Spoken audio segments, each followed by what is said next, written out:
Hello everyone, welcome to foundation classes. My name is Amit. चलिए आज के सेशन को स्टार्ट करते हैं। आज का जो हमारा सेशन है इसमें मैं आपको हमारी हिंदी पेडागोजी की जो PYQ सीरीज़ है उसकी क्लास नंबर 16 करवाने वाला हूं। 15 क्लासेस हमारी कंप्लीट हो चुकी हैं। आप प्लेलिस्ट में जाकर इन क्लासेस को देख सकते हैं। जैसा कि आपको पता है आपका जो CTET का एग्ज़ाम है वो 20 अगस्त को है, तो अब इन क्लासेस को आप बिल्कुल भी स्किप मत करना, क्योंकि अब जो मैं आपको क्वेश्चंस करवा रहा हूँ ना, ये आपका जो लेटेस्ट सीटेट हुआ था ना, जो कि आपका दिसंबर 2022 से और फेब 2023 तक चला था, यानी कि एकदम एग्जैक्ट जो लेटेस्ट वाला सीटेट है उसके क्वेश्चंस हैं ये। तो आप समझ सकते हैं ये क्लासेस आपके लिए कितनी ज़्यादा इंपॉर्टेंट है। तो आप बिल्कुल भी क्लासेस को स्किप मत करिए, ठीक है। और चैनल को आप सब्सक्राइब कर लीजिए। मैं फिर से बोल रहा हूँ, चैनल को आप सब्सक्राइब कर लीजिए ताकि आपकी एक भी क्लास मिस ना हो। अब ये जो आपके 20 डेज हैं इनमें आपको मैक्सिमम मटेरियल मिलेगा और बेस्ट मटेरियल मिलने वाला है जो आपके लिए 100% हेल्पफुल रहेगा, ठीक है। तो आप वीडियो को लाइक कीजिए, शेयर कीजिए और चैनल को सब्सक्राइब कर लीजिए ताकि आपकी कोई भी क्लास मिस ना हो। तो चलिए आज के सेशन को स्टार्ट करते हैं। हमारा फर्स्ट क्वेश्चन है, प्रत्येक बच्चा वाक्य विन्यास संबंधी नियमों के साथ लैस होता है। यानी कि लैस का मतलब क्या होता है, यानी कि लैस का मतलब है यानी कि उसे आता है, इन चीज़ों के बारे में उसे पता है, जिसे क्या कहते हैं, सार्वभौमिक व्याकरण कहते हैं। तो यह खालिस्तान से संबंधित है, यानी कि सार्वभौमिक जो व्याकरण है ना उसका संबंध किसके साथ है। तो आप ऑप्शंस को देखिए, भाषा अर्जन क्षमता के साथ, या भाषा अर्जित क्षमता के साथ, या सीखना अर्जन प्रेरणा, या फिर भाषा अर्जन प्रेरणा। तो जिसने थ्योरी की है उसके लिए ये क्वेश्चन बहुत ही इजी है, और जो कल हमने प्रैक्टिस सेट करवाया था इस टाइप का क्वेश्चन उसके अंदर भी आया था। तो बार बार वही चीज़ें रिपीट होनी है, तो आप इन क्लासेस को बिल्कुल भी स्किप मत कीजिएगा, ठीक है। तो यहाँ पर आपका करेक्ट आंसर क्या होगा, आंसर नंबर ए, यानी कि भाषा अर्जन क्षमता। और ये किसने बोला था, ये बोला था आपके चोम्स्की ने। मैंने कल की क्लास में भी आपको बताया था। तो चोम्स्की कौन है, एक भाषा मनोवैज्ञानिक है, और इन्होंने बोला था कि जो बच्चे होते हैं ना उनमें भाषा अर्जन की जो क्षमता होती है वो जन्मजात होती है। कैसी होती है, जन्मजात होती है, ठीक है। यानी कि जब बच्चा पैदा होता है ना तो वो भाषा अर्जन की क्षमता के साथ पैदा होता है, ठीक है। तो चलिए हम एक्सप्लेनेशन को देखते हैं। नोम चोम्स्की, इनका पूरा नाम है नोम चोम्स्की, ठीक है। इनके अनुसार देखिए, नोम चोम्स्की एक भाषा के ही वैज्ञानिक हैं, मैं बता चुका हूं आपको।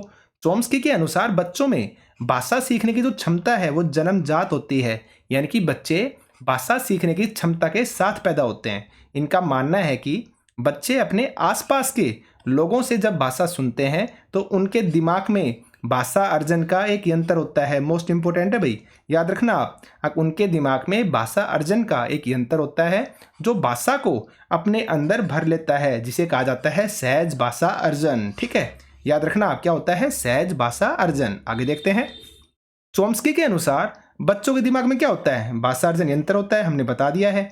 आगे देखिए, यह यंत्र खुद से ही बच्चों के दिमाग में अपने आप व्याकरण के नियमों का निर्माण कर देता है, और जिसे बोला जाता है सार्वभौमिक व्याकरण। तो आपसे पूछा गया है सार्वभौमिक जो व्याकरण है ना इसका जो कंसेप्ट है वो किसने दिया है, तो ये दिया है आपके नोम चोम्स्की ने, ठीक है। और आप समझ गए होंगे। तो यहां पर हमारा जो करेक्ट आंसर होगा क्या होगा, आंसर नंबर ए, यानी कि भाषा अर्जन की क्षमता से रिलेटेड। और देखिए कितने क्लोज ऑप्शन दिए हैं यहाँ पर, इन्होंने भाषा अर्जित क्षमता, अर्जन की जगह सिर्फ अर्जित किया है। तो याद रखना आप, तो अच्छे से पढ़ना, भाषा अर्जन क्षमता, ठीक है। आगे चलते हैं। हमारा सेकंड क्वेश्चन है, निम्नलिखित में से कौन सा कथन सही नहीं है। देखिए आप क्वेश्चन को अच्छे से ध्यान से पढ़ना, यहाँ पर पूछा है नहीं है। तो देखिए, बोलना सुनने के बाद दूसरा चरण है, लेखन कौशल को बोलने के कौशल से पहले विकसित करना चाहिए, या फिर सुनने के अभ्यास के बाद बोलने का अभ्यास होना चाहिए, और भाषा कौशलों का अभ्यास एकीकृत रूप में होना चाहिए। तो यहाँ पर पूछा है कौन सा कथन नहीं है, सही नहीं है पूछा है। तो देखिए मैंने कल की क्लास में आपको LSRW का फॉर्मूला बताया था, अगर आपको याद हो तो। लिसनिंग, L का मतलब क्या होता है आपका लिसनिंग, ठीक है। S का मतलब क्या होता है आपका स्पीकिंग, और R का मतलब क्या होता है आपका रीडिंग, और W का मतलब क्या होता है राइटिंग।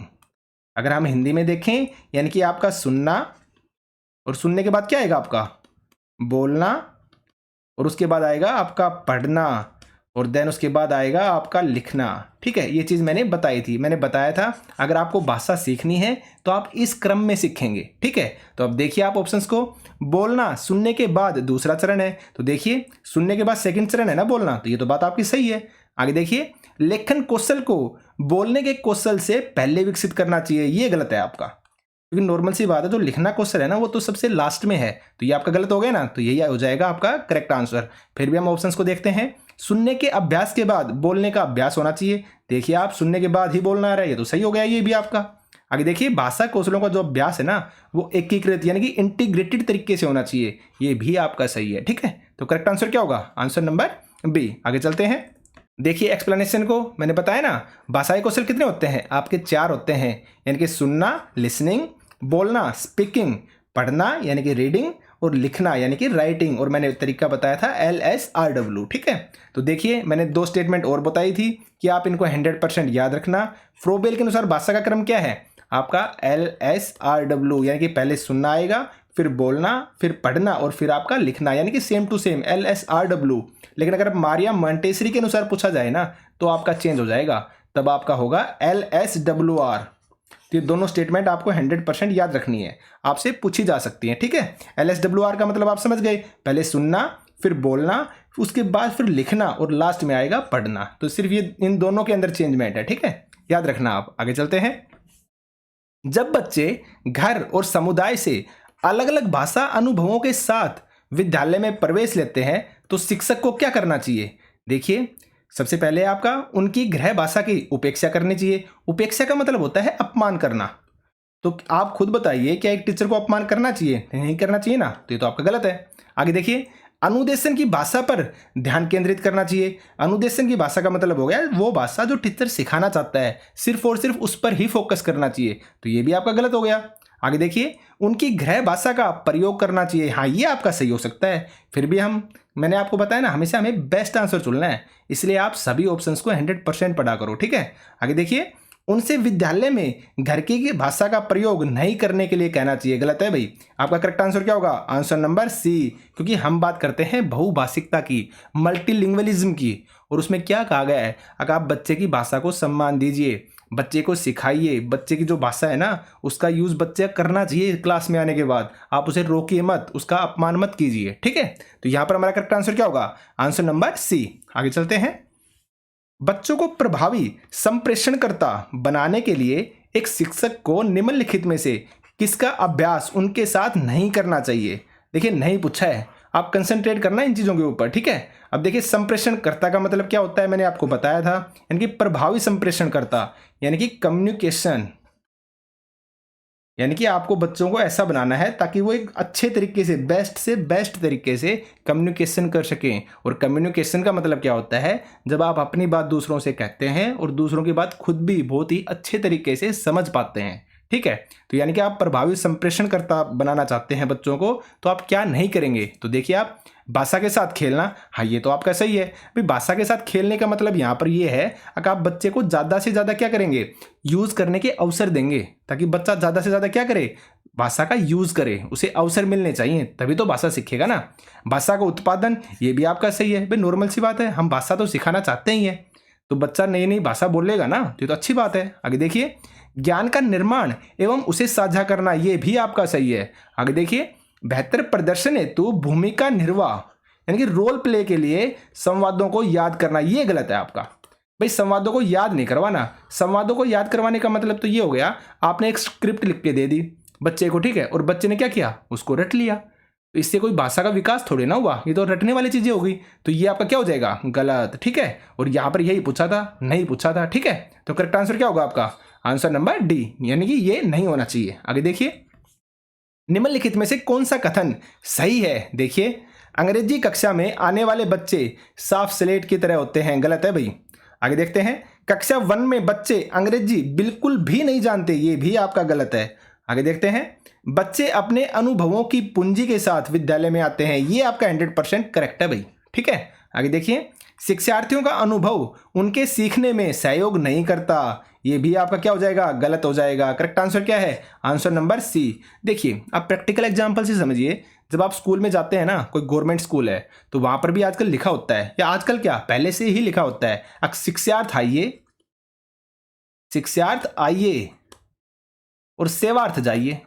आपने पढ़ा होगा ये पक्का। ठीक है, सेवार्थ जाइए ये लिखा हुआ होता है। इसका मतलब क्या है, यानी कि जो बच्चे हैं ना उनको काफ़ी कुछ आता है, वो अपने साथ जब बाहर से आते हैं ना तो काफ़ी कुछ सीख के आते हैं, उनके साथ उनके अनुभव होते हैं, उनकी भाषा होती है, उनकी संस्कृति, उनके कल्चर होता है। ठीक है, तो यानी कि शिक्षार्थ आइए सेवार्थ जाइए। तो कहने का मतलब ये है बच्चे अपने अनुभवों की पूंजी के साथ विद्यालय में आते हैं। ठीक है, तो करेक्ट आंसर क्या हो जाएगा आपका, आंसर नंबर सी। आगे चलते हैं। नए शब्द पढ़ने के लिए अक्षरों को उनकी ध्वनि से संयोजित करना क्या कहलाता है। तो देखिए एकदम इजी है, जब भी आपकी ध्वनि से रिलेटेड बात हो ना तो आपका आंसर होगा स्वनिमिक जागरूकता। स्वनिमिक का मतलब क्या होता है, ध्वनि से रिलेटेड। ठीक है, समझ गए होंगे आप। तो यहां पर आपका करेक्ट आंसर क्या होगा, आंसर नंबर सी। आगे चलते हैं। एक शिक्षिका पहले अपने शिक्षार्थियों को काल के नियम स्पष्ट करती है, यानी कि देखिए पहले काल के नियम बता रही है, फिर उसके बाद उन्हें वर्तमान काल, भूतकाल, भविष्यत काल पर आधारित वाक्य बनाने के लिए कहती है। तो वे खालिस्तान का अनुगमन कर रही है। देखिए ऑप्शन को आप, निगमन उपागम, आगमन उपागम, स्थिति परक उपागम या फिर संरचनात्मक उपागम। जिसने थ्योरी की है उसके लिए ये क्वेश्चन बहुत ही इजी है, यानी कि पहले आपको बताया जा रहा है नियम और उसके बाद आपको दिए जा रहे हैं उदाहरण। तो किससे रिलेटेड हो गया, आपका निगमन विधि हो गई ये। निगमन विधि क्या होती है, पढ़ाने का वो तरीका जिसमें पहले आपको नियम बताया जाता है और फिर उसके बेस पर आपको उदाहरण यानी कि एग्जाम्पल दिए जाते हैं, उसको बोलते हैं निगमन उपागम या निगमन विधि। ठीक है, जैसे आप एग्जाम्पल से समझिए, जैसे आपको मैथमेटिक्स का कोई क्वेश्चन करना है तो पहले टीचर क्या करेगा, आपको a+b का होल स्क्वायर का फॉर्मूला बता देगा और फिर इस फॉर्मूला के बेस्ड पे आपको पूछेगा अब 3+5 के होल स्क्वायर को आप सोल्व कीजिए। ठीक है, यानी कि पहले उसने नियम या फॉर्मूला बता दिया और देन उसके बाद आपको क्या दे रहा है, उदाहरण यानी कि एग्जाम्पल दे रहा है। ये होता है आपका निगमन। और एक होता है आपका आगमन उपागम। अब ये आगमन क्या होता है, इसमें पहले आपको उदाहरण दिए जाते हैं और उसके बाद आप खुद एक नियम पर, एक निष्कर्ष के ऊपर पहुंचते हैं, इसको बोला जाता है आगमन। जैसे आप ऐसे समझिए, जो टीचर है ना वो क्या करेगा, बोर्ड पे पहले लिख देगा, नाम लिख देगा कुछ, जैसे ताजमहल लिख दिया। ठीक है, किसी का नाम लिख दिया, जैसे अमित लिख दिया, सुमित लिख दिया। ठीक है, इस तरह से नाम लिख देगा और नाम लिखने के बाद वो लास्ट में एंड में बताएगा कि ये सारी चीजें क्या हैं, संज्ञा हैं। ठीक है, तो उसने क्या किया, पहले एग्जाम्पल दिए और एग्जाम्पल देने के बाद एक निष्कर्ष निकाल दिया लास्ट में कि ये सारी चीजें क्या हैं, संज्ञा हैं। इसको बोला जाता है आगमन उपागम। यानी कि पहले आपको उदाहरण दिए जाएंगे और उसके बाद आपको नियम यानी कि एक निष्कर्ष पे पहुंचाया जाएगा। ठीक है, लेकिन यहाँ पे क्या पूछा था, पहले नियम बताए और उसके बाद एग्जाम्पल दिए, तो यानी आपका निगमन उपागम। ठीक है, तो करेक्ट आंसर क्या होगा आपका, आपका आंसर नंबर ए। ठीक है, आगे चलते हैं। देखिए आप एक्सप्लेनेशन को, आगमन विधि में हम तर्क करते हुए विशिष्ट से सामान्य की ओर यानी कि स्पेसिफिक टू जर्नल या फिर स्थूल से सूक्ष्म की ओर आगे बढ़ते हैं। अब देखिए मैंने आपको बताया ना, विशिष्ट से सामान्य की ओर, यानी कि आपको पहले विशिष्ट उदाहरण दिए जाएंगे और फिर आप एक निष्कर्ष पर अपने आप पहुंच जाते हैं, एक नियम पर पहुंच जाते हैं आप अपने आप। इसको बोला जाता है आगमन विधि, याद रखना आप। आगे देखिए, जबकि निगमन विधि में सामान्य से विशिष्ट की ओर या फिर नियम से उदाहरण की ओर आ गया ना आपका, फ्रॉम रूल्स टू एग्जाम्पल, यानी पहले आपको नियम बताया जाएगा और उसके बाद आपसे एग्जाम्पल देकर उन एग्जाम्पल्स को सोल्व करवाया जाएगा। तो ये होती है आपकी निगमन विधि। और याद रखना ये दोनों विधियां एक दूसरे की क्या होती हैं, अपोजिट होती हैं, विपरीत होती हैं। ठीक है, आगे चलते हैं। अगला क्वेश्चन है आपका, कौन सा उपागम शिक्षक को कक्षा कक्ष में अन्य भाषाओं की सराहना करने और अवधारणाओं को समझने हेतु शिक्षार्थियों के लिए एक सेतु उपलब्ध करवाता है तथा उनकी घर की भाषा एवं विद्यालय की अनुदेशक की भाषा के बीच एक निकटीय सूत्र का विकास करता है। आप समझ गए होंगे, इसको बोला जाता है आपका बहुभाषिक उपागम यानी कि मल्टीलिंग्वलिज्म। मल्टीलिंग्वलिज्म अगर आपसे पूछा जाए ना तो इसको बोला जाता है मल्टीलिंग्वलिज्म इंग्लिश के अंदर। ठीक है, याद रखना आप, यानी कि बहुभाषिकता, और इसको बोलते हैं हम एक तरह से डाइवर्सिटी। भाई नॉर्मल सी बात है, जो एक कक्षा होती है ना उसके अंदर अलग अलग जगह से अलग अलग तरह के बच्चे आए हुए होते हैं और सबकी भाषा, सबकी संस्कृति क्या होती है, अलग अलग होती है। इसको बोलते हैं हम डाइवर्सिटी। ठीक है, और जहां पर भाषा अलग अलग होती है ना उसको बोला जाता है बहुभाषिकता। ठीक है, तो यहां पर आपका करेक्ट आंसर क्या होगा, आंसर नंबर बी, क्योंकि कक्षा के अंदर अलग अलग तरह के बच्चे हैं और ये जो भाषा है ना एक सेतु के रूप में उपलब्ध करवाई गई है उनको। ठीक है, तो आगे चलते हैं। देखिए बहुभाषिकता के बारे में, भारत क्या है, एक विविध देश है। कक्षा के अंदर हर भाषा से आए छात्र हो सकते हैं। इतने बच्चों को संभालना एक चुनौती की तरह ही है, लेकिन इस पर कंसंट्रेट करना आप। लेकिन हर चुनौती क्या होती है, अपने आप में एक अवसर होती है। इसलिए बहुभाषिकता को भी एक चुनौती के रूप में ना लेकर एक अवसर के रूप में लेना चाहिए। 100% इन लाइन्स को याद रखना, आप मोस्ट इंपॉर्टेंट है, आपके 100% काम आएंगी ये, ठीक है। यह एक समस्या नहीं है, यानी कि जो बहुभाषिकता है वो एक समस्या नहीं है। अध्यापक को इसे एक संसाधन के रूप में प्रयोग करना चाहिए। यही क्वेश्चन आपसे बार बार पूछे जाते हैं, इसलिए मैंने इनको अलग से हाईलाइट किया है रेड के अंदर, ठीक है। तो इसे एक संसाधन के रूप में प्रयोग करना चाहिए। आगे देखिए, अध्यापक को बच्चे की भाषा के कुछ वर्ड्स का प्रयोग करना चाहिए कक्षा में, ताकि उन्हें लगे कि उनकी भी वैल्यू है। इससे उन्हें अपनापन महसूस होगा और इससे बच्चा कक्षा में सहज महसूस करेगा।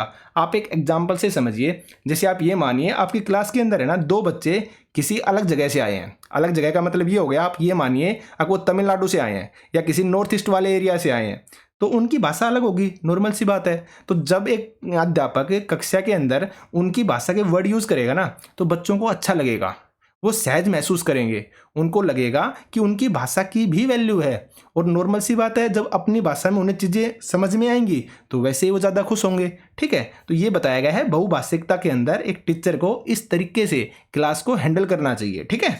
आगे चलते हैं। हमारा नेक्स्ट क्वेश्चन है, एक बच्चे द्वारा उसके दोस्तों के साथ प्रयुक्त भाषा उसके शिक्षकों के साथ प्रयुक्त भाषा से क्या होती है, भिन्न होती है। इसी तरह से वह अपनी माँ के साथ भोजन आदि के लिए अलग तरीके से बोलता है। भाषा का कौन सा पक्ष अपनी भूमिका निभाता है? तो देखिए आप, परिवेशीय पक्ष या फिर मनोवैज्ञानिक पक्ष या फिर अनौपचारिक पक्ष या फिर सामाजिक पक्ष। तो यहाँ पर आपका करेक्ट आंसर क्या होगा? आंसर नंबर डी, यानी कि सामाजिक पक्ष। नॉर्मल सी बात है, जो बच्चा है ना वो समाज में ही तो रहता है ना, तो क्या करेगा, दोस्तों के सामने वो अलग तरीके से बोलता है, शिक्षकों के सामने उनको रेस्पेक्ट देकर अलग तरीके से बोलता है, लेकिन जब अपनी माँ से बात करता है तो और भी अलग तरीके से बोलता है। तो ये सब क्या है, ये आपके सामाजिक पक्ष हो गए, यानी कि आप समाज में रहते हुए जिस तरह से लैंग्वेज का यूज करते हैं ना, तो वो कहलाता है आपका सामाजिक पक्ष, ठीक है। तो यहाँ पर हमारा करेक्ट आंसर क्या हो जाएगा? आंसर नंबर डी, याद रखना आप। आगे चलते हैं। भाषा समृद्ध परिवेश एक ऐसे परिवेश की ओर संकेत करता है जो बच्चे को खालिस्तान के अवसर उपलब्ध करवाता है। तो सबसे पहले तो आप भाषा समृद्ध परिवेश का मतलब समझिए। आप कुछ इस तरीके से समझिए, आप अपने बच्चे को इंग्लिश सिखाना चाहते हैं, ठीक है। तो आप क्या करेंगे, उसके चारों तरफ एक भाषा समृद्ध परिवेश उत्पन्न करेंगे। भाषा समृद्ध परिवेश का मतलब हो गया, आपका बच्चा है ना हर समय इंग्लिश लैंग्वेज से ही घिरा होगा।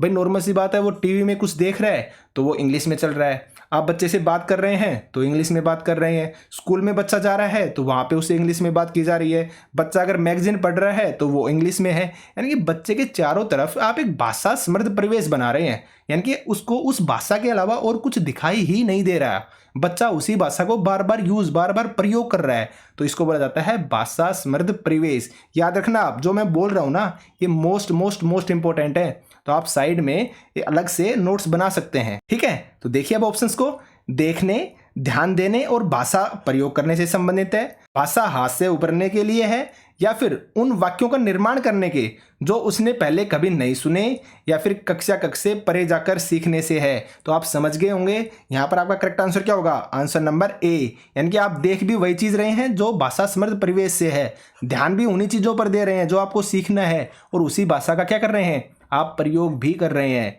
इसको बोला जाता है भाषा समृद्ध परिवेश, ठीक है। तो यहां पर हमारा करेक्ट आंसर क्या होगा? Answer number A. आगे चलते हैं। निम्नलिखित में से कौन सा कथन सत्य नहीं है? देखिए इस नए वाले जो क्वेश्चंस होते हैं इन पर आप एक्स्ट्रा फोकस करना, ठीक है। एक क्वेश्चन को कम से कम 2 बार पढ़ना। जो टीचिंग लाइन होती है ना उसके अंदर कभी भी समय की कमी नहीं होती, सिर्फ और सिर्फ नॉलेज की कमी होती है, कंसेप्ट की कमी होती है।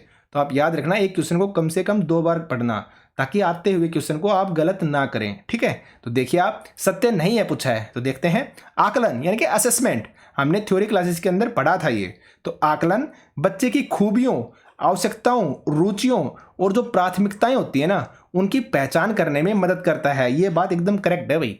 जो आपका असेसमेंट होता है ना वो किस लिए किया जाता है? ताकि हमें बच्चों की कमजोरियों के बारे में पता चल सके, इसलिए तो असेसमेंट करते हैं ना हम, और बाद में हम उन गलतियों को क्या करते हैं, सुधारते हैं। तो ये चीज़ तो सही है। आगे देखिए, आकलन बच्चे के निष्पादन की संभावनाओं को बढ़ाता है और मध्यवर्तन के माध्यम से आधारभूत सहयोग प्रदान करता है। एकदम करेक्ट है। यानी जो असेसमेंट है ना वो क्या करता है, बच्चों को सीखने के अंदर क्या करता है, हेल्प करता है। तो ये तो करेक्ट है भाई। आगे देखिए, आकलन शिक्षार्थियों के निष्पादन का कक्षा में परस्पर एक दूसरे के साथ तुलना करने में मदद करता है। ये गलत है भैया आपका। भाई बच्चों के बीच में कंपैरिजन नहीं करना है, ना ही उनके बीच में कंपटीशन करवाना है। मैंने आपको थ्योरी क्लासेस के अंदर बताया था जो कंपटीशन होता है ना वो एक गलत चीज़ होती है। कभी भी बच्चों के बीच में कंपटीशन मत करवाइए। अगर आपको कंपटीशन करवाना है ना तो बच्चे का खुद से करवाइए। जैसे कि अगर अब की बार उसके किसी एग्जाम में 10 में से 7 नंबर आए ना तो आप बच्चे को मोटिवेट कीजिए। अगर नेक्स्ट टाइम आपको 10 में से 9 या 10 में से 10 लेकर आने हैं, यानी कि बच्चे का खुद से ही कंपटीशन करवाइए आप, किसी दूसरे के साथ नहीं। ठीक है, तो ना ही बच्चे की आप तुलना कीजिए एक दूसरे के साथ। तो यहां पर हमारा करेक्ट आंसर क्या होगा, आंसर नंबर सी, क्योंकि हमसे नहीं पूछा था। फिर भी आप आगे ऑप्शन पढ़िए। आकलन सीखने संबंधी रिक्तियों और सीखने संबंधी कठिनाइयों की शुरुआत पहचान करने में मदद करता है। एकदम करेक्ट है। यानी कि वही बात की जा रही है, अब बच्चे की कहां पर सीखने में कठिनाई हो रही है, यानी जो बच्चा है वो कहां पर सीखने में कठिनाई महसूस कर रहा है, कहां पर वो गैप है, यानी कि उसकी लर्निंग के अंदर क्या है, गैप है, कहां पर वो चीजों को नहीं सीख पा रहा है। तो ये चीज तो नॉर्मल सी बात है, आकलन में हम सीखते ही है। तो ये भी क्या हो जाएगा आपका करेक्ट है भाई। लेकिन क्या नहीं होगा हमारा आंसर नंबर सी। ठीक है, तो हमारा करेक्ट आंसर क्या होगा, आंसर नंबर सी। आगे चलते हैं। निम्नलिखित में से कौन सा संप्रेषणपरक भाषा शिक्षण पद्धति के बारे में सत्य नहीं है। देखिए नहीं पर आप हमेशा फोकस करना, मैं बार बार बता रहा हूं आपको। अब संप्रेषणपरक का मतलब आप समझ गए होंगे। संप्रेषण का मतलब वही होता है सेम आपका कम्युनिकेशन। ठीक है, और कम्युनिकेशन के बारे में आपको बता ही चुका हूं। तो देखिए आप, सबसे पहले ऑप्शन है यह शिक्षार्थियों को जीवन की वास्तविक स्थितियों का सामना करने के लिए बढ़ावा देता है। हाँ ये तो आपका सही है। कम्युनिकेशन में आप क्या करते हैं, जो आपकी रियल सिचुएशन होती है उनमें आप भाषा का यूज ही तो करते हैं ना, और आप कितने अच्छे तरीके से उस भाषा का यूज कर पाते हैं वो आपकी कम्युनिकेशन के ऊपर डिपेंड करता है। तो आगे देखिए, वर्तनी एवं व्याकरण त्रुटियों को कम करने पर केंद्रित है। ये गलत है आपका। भाई जो आपकी कम्युनिकेशन है ना ये आपकी वर्तनी पर या व्याकरण पर ध्यान नहीं देती है। नॉर्मल सी बात है, आप ये देखा जाता है कि आप कितने अच्छे तरीके से बात कर पा रहे हैं। भाई आप मौखिक बात कर रहे हैं ना, और वर्तनी का संबंध तो किससे होता है, आपके लेखन से होता है। और जो व्याकरणिक त्रुटियां हैं उनका संबंध भी किससे होता है, आपके लेखन से होता है। तो ये क्या हो जाएगा आपका, गलत हो जाएगा। फिर भी हम आगे देखते हैं। यह शिक्षार्थियों को अर्थपूर्ण एवं प्रमाणिक संप्रेषणपरक क्रियाकलापों के लिए तैयार करती है। ये भी आपका सही है, क्योंकि अर्थपूर्ण बात हो रही है, प्रमाणिक बात हो रही है। ठीक है, यानी कि आप अर्थपूर्ण क्या कर रहे हैं, कम्युनिकेशन कर रहे हैं, प्रमाणिक कम्युनिकेशन कर रहे हैं आप। ठीक है, आगे देखिए। यह लक्ष्य भाषा में अर्थपूर्ण तरीके से संप्रेषण करने हेतु भाषा प्रयोग पर बल देता है। ये भी क्या हो जाएगा आपका, करेक्ट हो जाएगा, क्योंकि अर्थपूर्ण तरीके से संप्रेषण की बात हो रही है, कम्युनिकेशन की बात हो रही है अर्थपूर्ण तरीके से। तो ये भी क्या है आपका सही है। लेकिन कौन सा आपका गलत होगा, आंसर नंबर बी। तो करेक्ट आंसर क्या हो जाएगा आपका, आंसर नंबर बी। आगे चलते हैं। एक शिक्षक शिक्षार्थियों के मौखिक अभिव्यक्ति के विकास के समय उनसे कहते हैं कि हमें बोलते समय कुछ महत्वपूर्ण कारक रखने चाहिए, यानी कुछ महत्वपूर्ण जो कारण है ना या कारक है ना उन पर ध्यान रखना चाहिए कि हमें कैसे बोलना है और किस तरीके से बोलना है। जब हम किसी से बोलते हैं तो हमारे शब्दों के चयन को प्रभावित करने वाले कारक कौन कौन से हैं। तो देखिए आप, आपका फर्स्ट ऑप्शन है संदर्भ। एकदम 100% करेक्ट है भैया आपका, क्योंकि हम नॉर्मल सी बात है, संदर्भ का मतलब मैंने आपको क्या बताया था, पहले भी मैं बता चुका हूं। यानी कि संदर्भ का मतलब होता है सिचुएशन के अकॉर्डिंग बोलना। जैसी सिचुएशन है, जैसी कंडीशन है ना आपके सामने, आप उसके अकॉर्डिंग बोलेंगे। आप एक एग्जाम्पल से समझिए, आप किसी शादी में गए हैं और नॉर्मल सी बात है, शादी क्या है, एक हंसी खुशी का माहौल है, सब वहां पे डांस कर रहे हैं, लेकिन उसी समय आप क्या करते हैं, रोने लग जाते हैं। तो नॉर्मल सी बात है, एक तरह से आप सकून हो गया ना, सभी यही बोलेंगे। अगर यहाँ पर सभी हंसी खुशी का माहौल है और ये बताओ कैसे रो रहा है, तो ये क्या हो गया, संदर्भ। तो जब आप कुछ बोलते हैं ना तो जो संदर्भ होता है ना वो महत्वपूर्ण होता है, यानी कि आपकी सिचुएशन, आपकी कंडीशन, आप किस जगह पर खड़े हैं, ये चीज इंपॉर्टेंट होती है। उसके बाद देखिए वातावरण, हाँ ये चीज भी आपकी इंपॉर्टेंट है भाई, सीधी सिंपल सी बात है। वातावरण का मतलब भी क्या है, आपका संदर्भ से रिलेटेड हो गया ना। अगर आप किस जगह पर खड़े हैं, कैसे माहौल में है, आप आसपास का एनवायरनमेंट कैसा है, ये चीज डिपेंड करेगी ना आपके बोलने पर। ये तो सही बात है। आगे देखिए, वह व्यक्ति जिससे हम बोल रहे हैं, हाँ ये मैटर नहीं करता है। ठीक है, आगे देखिए अभिप्रेरणा। अब यहां पे जो अभिप्रेरणा है ना, इसका मतलब लिया गया है उद्देश्य के साथ, यानी कि आपका बोलने का उद्देश्य क्या है। जब भी हम कुछ बोलते हैं ना तो हमारा एक उद्देश्य तो होता ही है ना भाई, हम सामने वाले को कुछ समझाना चाह रहे हैं तो क्या है, हमारा एक उद्देश्य ही है। तो अभिप्रेरणा इसका भी रोल होता है, लेकिन किसका रोल नहीं होता, वह व्यक्ति जिससे हम बोल रहे हैं उसका रोल नहीं होता है आपके बोलने में। भाई व्यक्ति का रोल है, लेकिन आप जो बोल रहे हैं ना उसमें व्यक्ति का रोल नहीं है, आप इस चीज को समझना, ठीक है। तो क्या होगा, आपका संदर्भ भी मैटर करेगा, वातावरण भी मैटर करेगा और आपकी हॉबी प्रेरणा भी। तो करेक्ट आंसर आपका क्या हो जाएगा, 1, 2 एंड 4th नंबर का। देखिए कहां पर है, 1, 2 एंड 4th, यानी कि आंसर नंबर बी। ठीक है, आगे चलते हैं। उपचारात्मक शिक्षण उन शिक्षार्थियों के लिए है जो या जिन्हें, देखिए मैं आपको परसों की क्लास में उपचारात्मक शिक्षण के बारे में बता चुका हूं और मैंने डिटेल में बताया था। तो देखिए आप प्रकरण को नहीं समझ सकते अथवा समस्या का सामना करते हैं। करेक्ट है भाई उपचारात्मक शिक्षण क्या होता है भाई, उपचारात्मक शिक्षण करने से पहले आपका निदानात्मक जो शिक्षण है ना वो किया जाता है। क्यों किया जाता है, ताकि बच्चों का जो लर्निंग गैप है ना, जहाँ पर उनको सीखने में प्रॉब्लम आ रही है, हम उन चीज़ों का पता लगाते हैं, उन कारणों का पता लगाते हैं और पहले निदानात्मक शिक्षण करके उन कारणों का पता लगाएंगे और उसके बाद क्या करेंगे, हम उपचारात्मक शिक्षण करेंगे, यानी कि जो बच्चे की कमियां हैं उन कमियों को सुधारेंगे, उसको बोला जाता है आपका उपचारात्मक शिक्षण। तो यही क्या हो जाएगा आपका एकदम करेक्ट आंसर। ठीक है, फिर भी हम आगे देखते हैं। कक्षा में शामिल होने में अनियमित है, गलत है भाई। सीखने संबंधी क्षमता से, गलत है भाई। लक्ष्य भाषा में निपुण है, ये भी आपका गलत है। तो क्या होगा, बच्चे समझ नहीं पा रहे, उनको समझने में कहाँ पे प्रॉब्लम आ रही है, इस चीज का सामना करते हैं हम। ठीक है, तो करेक्ट आंसर क्या होगा आपका, आंसर नंबर ए। चलिए आगे चलते हैं।